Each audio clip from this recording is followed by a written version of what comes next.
Good morning mga lodi, ka-farmers. Isang magandang umaga sa ating lahat. Nandito tayo sa ating taniman ulit ng talong. Ayan, nag-harvest ako kasi harvest na, naka-schedule na. Ta, uubusin natin lahat ng ng pwedeng ma-harvest kasi mag-i-spray tayo ng foliar at saka insecticide. At isa pa yung isusunod ko yung anti fungus, yung fungicide para sa mga bakterya sa lupa, sa tubig kasi matagal nababad sa tubig yung ating tanim na talong mga ka-farmers. Ayan, kaya mapapansin nyo, napakarami na ng insekto. Ayan butas-butas na insekto na yan. Mabulaklak pa naman mga ka-farmers pero naglalaglagan. Ayan mga naglalaglagan po yan. Ayan kaya mag-i-spray tayo ng pampakapit ng bulaklak kasi sayang habang nag-aantay tayo. Medyo matagal-tagal ito makaka-recover mga ka-farmers kasi yung sa parte na yan, yan yung nalubog sa baha. Inabot ng baha, malakas kasi yung tubig kaya umabot yung baha dyan papunta dun. Halos tatlong pilapil na yan ng dating umahan, palayan. Yan yung inabot. Kaya yan naninilaw mga ka-farmers yung yung mga dahon at yung mga bulaklak naglalaglagan. Tapos yung ibang mga maliit na bunga naglalaglagan din dahil nga nababad sa tubig. Ngayon, papahingahan natin, hindi muna natin abunuan yan kasi basang-basa pa yung lupa. Tapos yung kanyang puno, kumbaga mabibigla siya sa abono. Kailangan palipasan muna natin mga 1 linggo or 5 days bago tayo mag-abono para at least matuyo-tuyo yung lupa, yung kanyang puno. Kasi pag binigla natin yung mga ka-farmers, kasi ganyan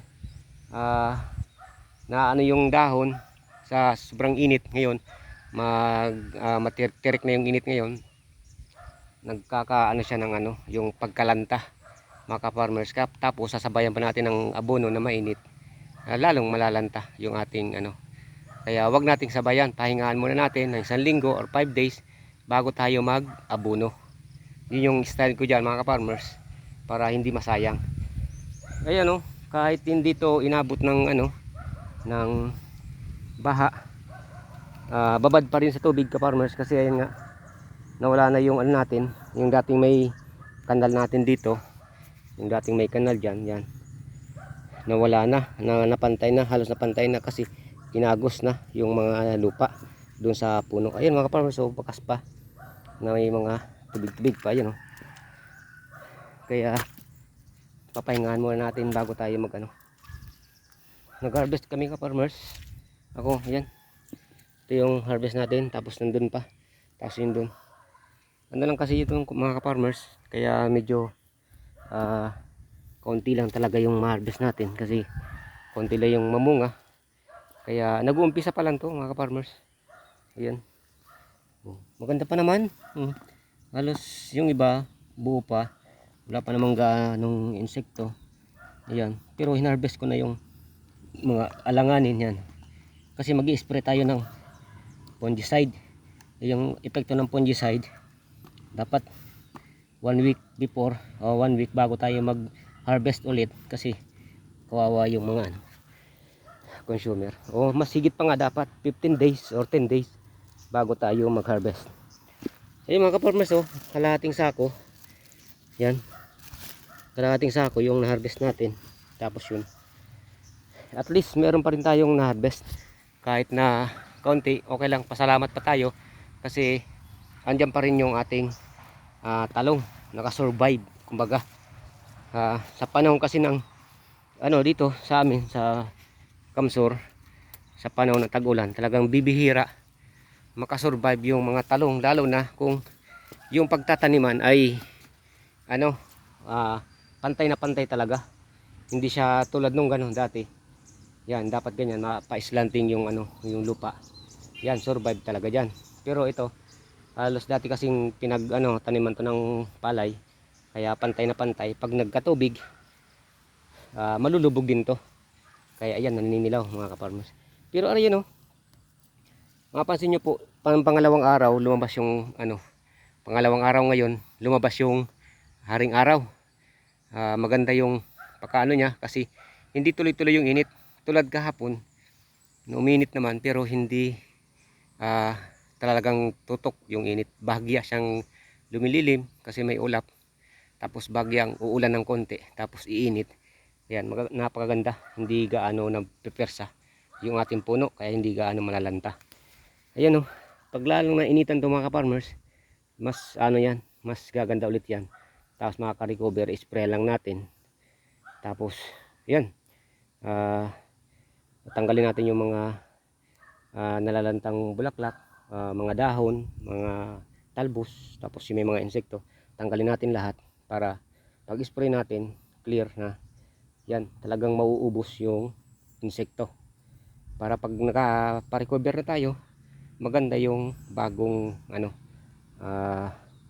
bunga na lalabas. Ayun mga ka-farmers, oh, kung makapansin nyo, napakahitik. Oh, hitik pa rin sa bulaklak si Calixto. Si Calixto, talagang bilb ako dito kay Calixto. Yan. Pangalawang gamit ko dito si Calixto na variety. Ayan, mga ka-farmers, oh. Pangalawa, kasi nung last year, yung tanim ko din diyan sa na yan, bukid na yan, bundok na yan. Inabot din yun ng ilang bagyo, ka-farmers, andun sa YouTube ko. Ilang ilang bagyo, siguro tatlong bagyo o apat inabot. Tapos yung straight na simula September, September, simula September hanggang February, yung ulan talaga mga ka-farmers. Talagang tuloy-tuloy, halos araw-araw lumalabas yung aring araw, mga ilang oras lang tapos ulan na naman ulit. Ganun, nakasurvive talaga yung yung Calixto, yung talong natin. Kaya maganda to. Si Calixto, ang mas gusto ni Calixto is gusto niya matubig. Pero wag naman yung sobra kasi pag nasobrahan yun nga, maninilaw yung mga dahon, magkakapunggos, yung mga puno mabubulok. Yan, yung tamang tubig lang, yun yung niya. Pero siya, matibay sa sa ulan, makaka-recover pa rin. Wag lang mabali yung puno or mabulok. Ayun mga kaparmiso, tulad yan, yan, oh, nalalanta na. Kailangan nating putulin yan para pag spray natin mamaya. Yan, kahit dito na yan ka-farmers, kasi ayan, oh, ginagawa ko to, dito ko natatapon, dudurugin ko na lang to para kung may insekto man dyan, patay pa rin yan. Tapos i-spray pa rin natin to ng anti insecticide. Hinihingal ako.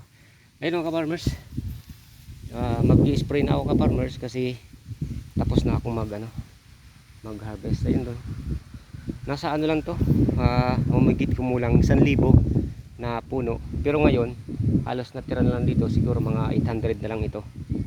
Yan, kasi yung nandun, yung madamo na yon, yung sa dulo na yon, madamo na yun. Yan, halos nakanda matay doon kasi nahuli ko yung itanim mga ka-farmers, dahil gawa nga na ng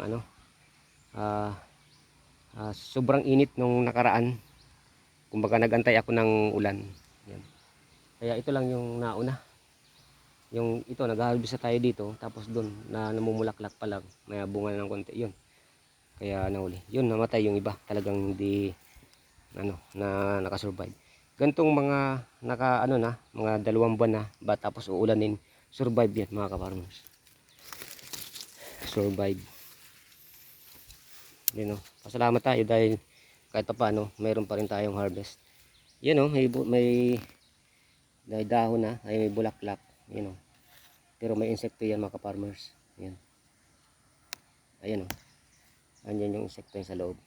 Ayan, bulok na yung loob. Yan, butas. Spray natin yan para hindi na babara ng ng insekto. Ayan pa mga ka-farmers, oh. Yan yung insekto nya. Ayan, oh. Diyan sa loob, ayan oh. Yan yung insekto. Ayan, uod. Farmers, ayan oh. Uod. Yan, mga naninilaw. Mga naninilaw. Okay. Mag-iisip tayo. Ayan, ito yung kubo natin. Tinanggal ko kasi yung bubong nito kasi yung bubong nito is trapal. Malakas na yung mga hangin. Yung hangin, kaya tinanggal ko. Di bali maulan na maulanan. Wala naman nakaimbak. Kumbaga yung dating ano ko to. Taniman, punlaan yung may seedling tray. Yan. Ito yung gamit kong ano, farmers. Ayan. Gold. Ayan o. Hindi po tayo nagpo-promote ng kung ano mang insecticide. Ito lang po yung ginagamit ko. Mabisa po ito para sa akin sa talong. All-in-one na para sa akin. Yan. Hindi na ako nagagamit ng ibang ano pa. Ng ibang ganito. Pamatay ano insekto. Sa isang knapsack sprayer, yan. Sa isang puno diyan, 16 liters ay isang takip dito. Isang takip po dito yung nilalagay ko, tapos sa 16 liters ihalo ko, mimix. Yan. Tapos haluan ko na po yan ng haluan ko na ng pulyar. Yung pulyar naman na ginagamit natin. Ay, sorry. Ito po pala, yun nga, mabisa para sa akin. Isang takip lang. Pag hindi gaano, may insekto, yung normal lang na hindi gaano umulan, isa lang na takip. Tapos once a week lang po ako mag-spray nito. Kasi ito po mabisa, mga ka-farmers, mabisa para sa akin.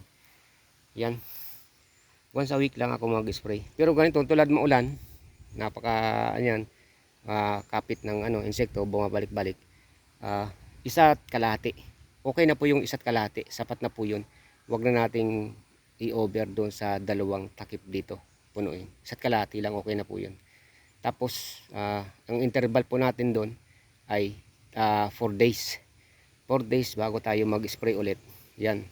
Sure ball po yan. Pag-apply ko po nito, early in the morning, mga alas 7, o pag once na pong tuyo na po yung mga dahon niya, mga ka-farmers, pag umaga tuyo na, doon ako mag-apply nito kasi effective po pag mas malamig pa yung panahon. Tapos pag hapon, yun naman po, pag hapon yung pag-spray ko nito ay alas 4 hanggang alas 5 hanggang alas 6, mga ka-farmers. Depende hanggang kung kailan ako matapos. Yan. Itong maliit lang naman to, halos dalawa ng tong knapsack lang sprayer yung ginagamit natin. Nakukonsume natin dito, dalawang knapsack lang na karga, kaya mabilis lang matapos. Yan. Dati dyan nakakaapat ako, mga ka-farmers, dito yan, apat na ako dyan, kaya alas 4 natapos ako mga alas 6 kasi yung pag-spray ko po pag-spray ko simula dito, yan ka-farmers, pataas ka-farmers, pag ganun yung pag-spray ko, pag ganun, kabilaan po yan, kaya medyo matagal mag-spray siya si technician na farmer yan. Pero sigurado po 100% ubos yung ating mga insekto dyan, yung mga nakakapit dyan. Kahit po yung mga langaw, patay po nito. Langgam, napapatay din po ng langgam nito na namamatay din po. Hindi lahat, pero nababawasan at umaalis sila sa puno or sa mga sanga. Ayan, yan po yung epekto. Tapos ito po yung para sa akin effective. Okay, yung ka-farmers, yung ating mini mix naman na foliar ay hindi ko na po papakita pero yung ginagamit ko po ay wala kasi dito. Yan, hindi ko nadala, naiwan doon kasi isang karga na lang naman ako ngayon dito. Ay Crop Giant yung pong ginagamit ko, mga ka-farmers. Crop Giant yan, ang takal ko po doon ay mga 4 or 5 na tablespoon sa isang knapsack sprayer. Ayan, mga ka-farmers, napaka-effective din po niyan para sa akin. Yan, para sa akin. para sa akin. Mas effective masyado yung crop giant kasi subok na yan dati pa. Yung iba naman, Yield Master, Star Max, okay din. Tapos yung iba mga foliar, effective lahat. Pero mas ito po yung mas subok para sa akin. Crop giant, yung kulay red po. 15-15-30 yung ano niya, fruit and flower development po yung ano nakasulat doon, yung red, yung kulay pula na ano. Naka face mask po ako kasi may allergy tayo ngayon. Pagising natin buying tayo ng buying, tapos maanoan tayo ng mga ano ng ng talong yan, kung ano pang ano, kaya nag ano tayo. Huwag kalimutan yan, pag mag-spray, ano tayo, nakabuta o nakasalamin, naka face mask, naka jacket, ayan, naka pantalon. Kasi iba po yung epekto ng ano, ng mga gamot sa ating kalusugan, ka-farmers.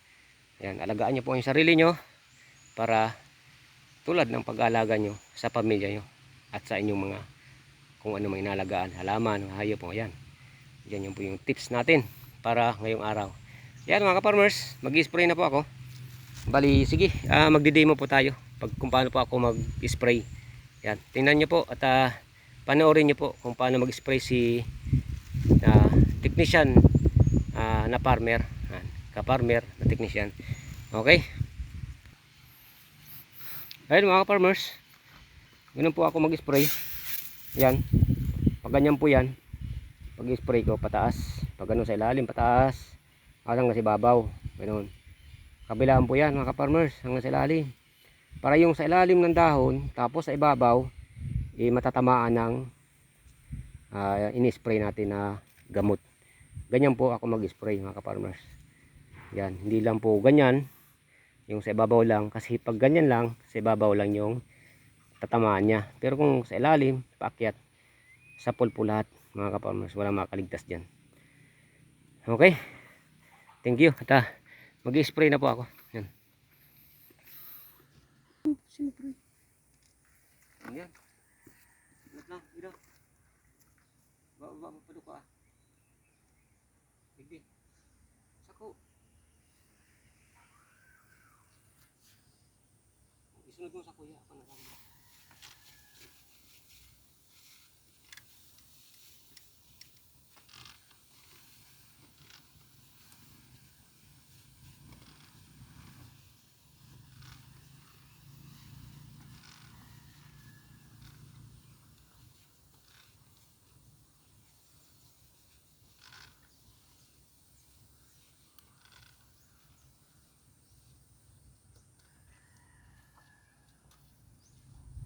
Rayo, hindi mo tigaan.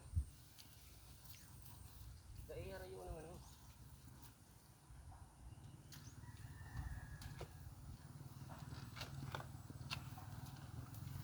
Sigurado mo na ka.